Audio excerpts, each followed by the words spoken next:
বিপ্লবে বাচ্চারা গুলির সামনে জীবন দেয় আর মুরব্বীরা পদ ভাগাভাগিতে মেতে ওঠেন বলে মন্তব্য করেছেন বৈষম্যবিরোধী ছাত্র আন্দোলনের আহ্বায়ক হাসনাত আব্দুল্লাহ।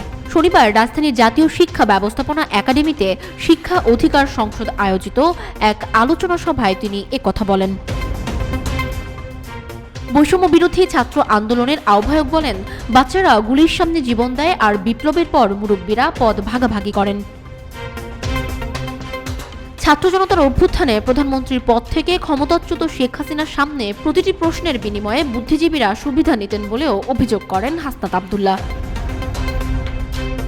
পাঠ্যপুস্তকে মুক্তিযুদ্ধসহ জাতীয় অর্জনকে একজনের একক অবদান হিসেবে তুলে ধরার অপপ্রয়াস থেকে সরে আসার আহ্বান জানিয়ে তিনি বলেন, পাঠ্যপুস্তকে শেখ মুজিবুর রহমান ও তার পরিবারের অতিরঞ্জিত প্রশংসার ফলে তার প্রতি বিরক্তির উদ্রেক হয়েছে।